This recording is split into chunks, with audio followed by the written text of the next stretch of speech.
Hi guys, welcome to another video. ఇప్పుడు మనం applied ఫిజిక్స్లోని 5th యూనిట్లో ఆర్గాన్ అయాన్ లేజర్ గురించి నేర్చుకుందాం. సో దీనికంటే ముందు మనం ruby laser and helium neon laser ఈ రెండింటి గురించి కూడా ఎక్స్ప్లెయిన్ చేశాను. ఎవరికన్నా కావాలంటే వెళ్ళి ఒకసారి వినండి. అండ్ నెక్స్ట్ ఈ ఆర్గాన్ అయాన్ లేజర్ ఇది ఒక గ్యాస్ లేజర్. ఇదొక gas laser like a helium neon ఎలానో ఇది కూడా ఒక గ్యాస్ లేజరే. బట్ రూబీ అనేది ఏంటి, అది సాలిడ్ లేజర్. నెక్స్ట్ ఇందులో ఉన్న యాక్టివ్ మీడియం ఏంటి అని అంటే ఆర్గాన్ గ్యాస్ అనేది యాక్టివ్ మీడియం. ఇక్కడ ఉండేది ఆర్గాన్ అయాన్సే కాబట్టి ఓన్లీ ఆర్గాన్ గ్యాస్ అనేది active medium.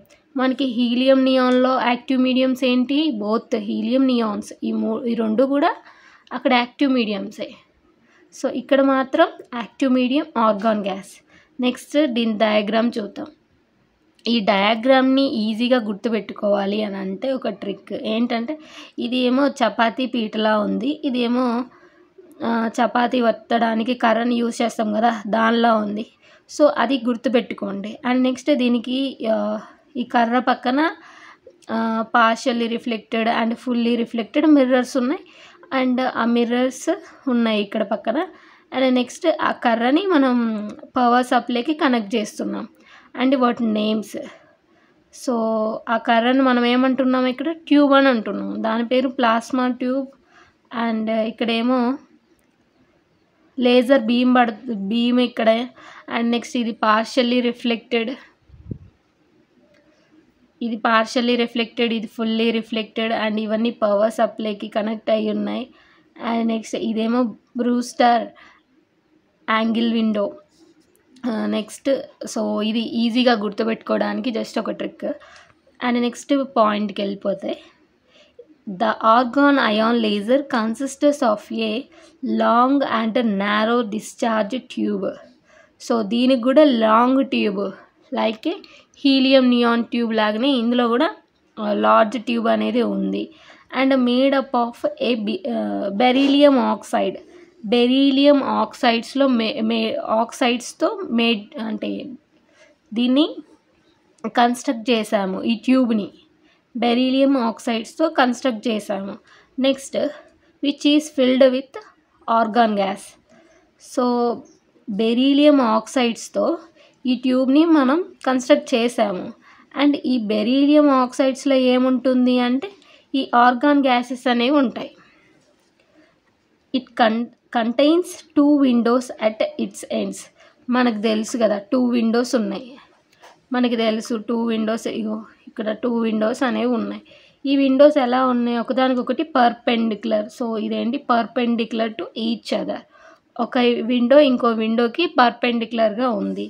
Next when high voltage is applied between the cathode and anode. Cathode అంటే ఏం లేదు, క్యాథోడ్ అంటే పాజిటివ్ సైడ్, యానోడ్ అంటే నెగిటివ్ సైడ్.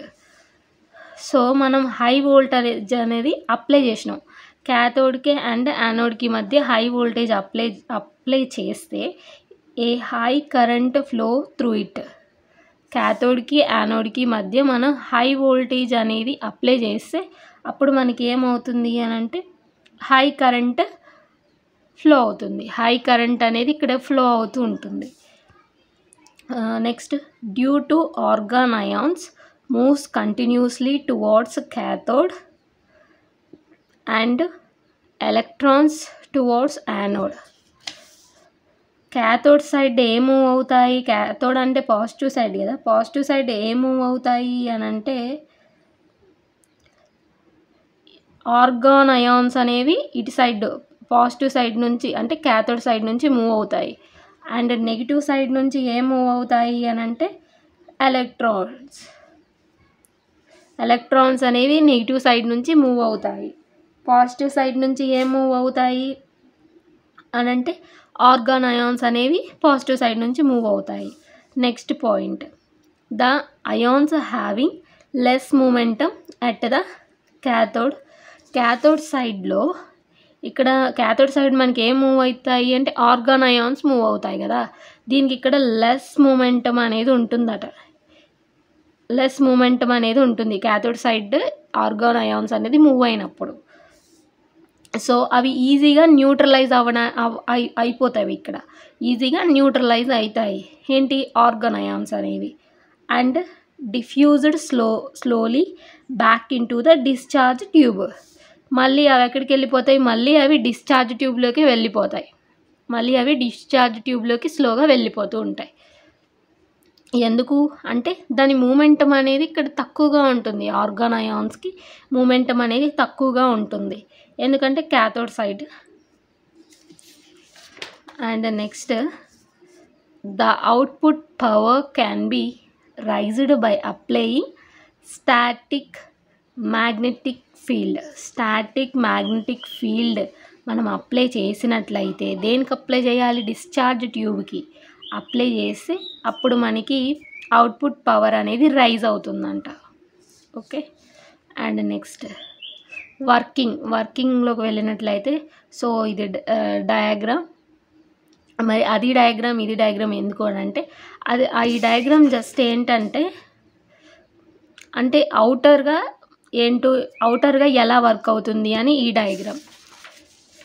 డయాగ్రామ్స్ ఏంటి అంటే ఇన్నర్గా అది ఏదేంటి హై స్టేజ్లో ఎలా ఉంటుంది అండ్ గ్రౌండ్ స్టేజ్లో ఎలా ఉంటుంది అన్నట్టు. అండ్ నెక్స్ట్ ఇందులో ఏంటి argon ion laser consistence of 4 levels ఉన్నాయి ఇందులో. సో మనకి లెవెల్స్ అనేవి మళ్ళీ ఎక్కడ వచ్చాయి, రూబీ లేజర్లో మనకి లెవెల్స్ వచ్చాయి, అక్కడ 3 లెవెల్స్ ఉన్నాయి కదా, ఇక్కడ 4 లెవెల్స్ ఉన్నాయి. సో ఈ 4 లెవెల్స్ ఏంటో కూడా క్లారిటీగా ఎక్స్ప్లెయిన్ చేద్దాం. ఫస్ట్ డయాగ్రామ్ ఒకసారి చూసుకోండి.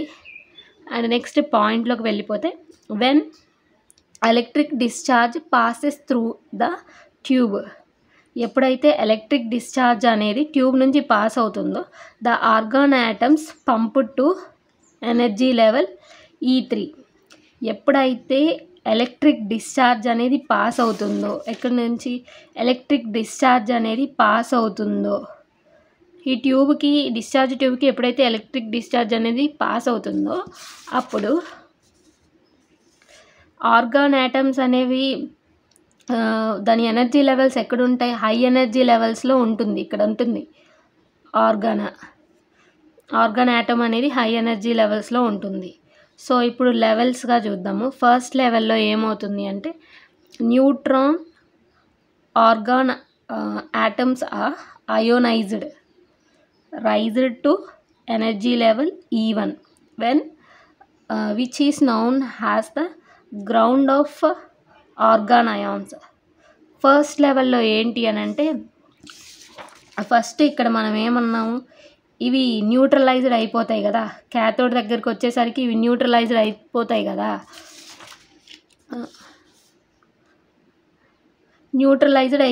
క్యాథోడ్ దగ్గరికి వచ్చేసరికల్లా.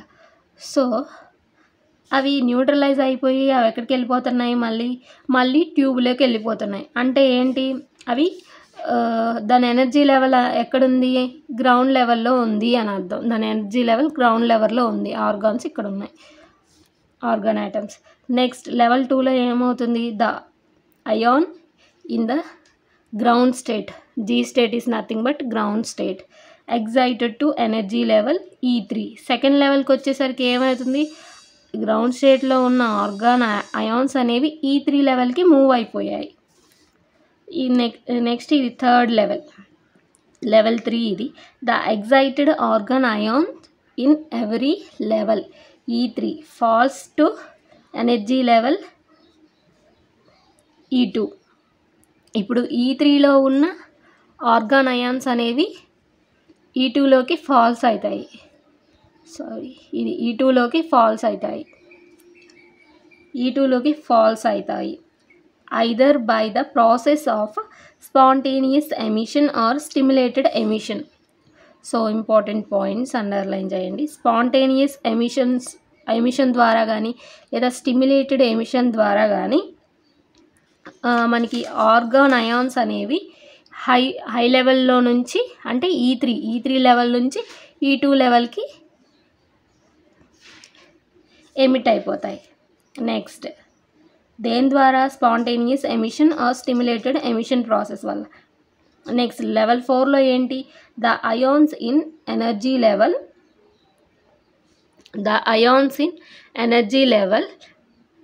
decay spontaneous to the ground state of organ ion by photon.